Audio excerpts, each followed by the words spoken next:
The Houston Texans season ended last Saturday against the Kansas City Chiefs in the divisional round.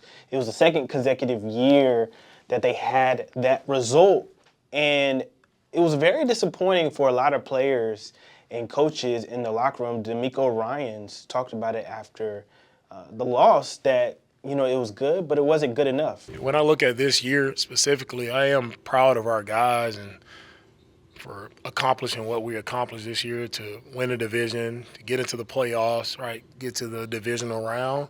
Like I'm proud of our guys for that. But for me as a coach, as a competitor, that's not what I put all the work in for, is just to get to the divisional round. And we didn't get the job done. We didn't make enough plays to win the game, to get over the hump. So for me, it's like good year, but not good enough. A lot of people talked about the lack of execution, and that is a given. There were times, critical situations in the fourth quarter where the Texans were unable to execute kind of small details. When you get there, you got to do what it takes to win the game and not have self-inflicted mistakes. One of the other issues that came up was there was a lack of identity. The Texans came in with a five-headed monster. C.J. Stroud talked about that. Tank Dell, Dalton Schultz, Nico Collins, Joe Mixon, Stephon Diggs were the five-headed monster, but they had trouble figuring out who was their go-to guy initially.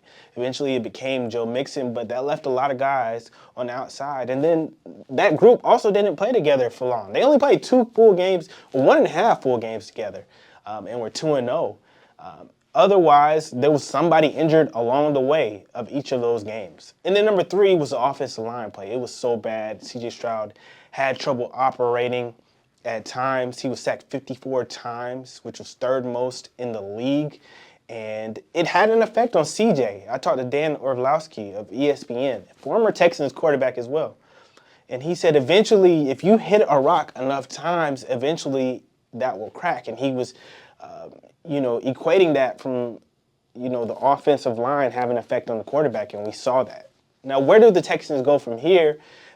They have to build this offensive line, and they have to improve it. I think that's the number one thing they have to do this offseason, to get better and to reach the heights that they want to reach. And D'Amico Ryans and C.J. Stroud and Will Anderson all seem to be on board with that they have to rise their standard. For me, it's how do we take the organization to new heights? So I'm looking at all areas to improve our football team.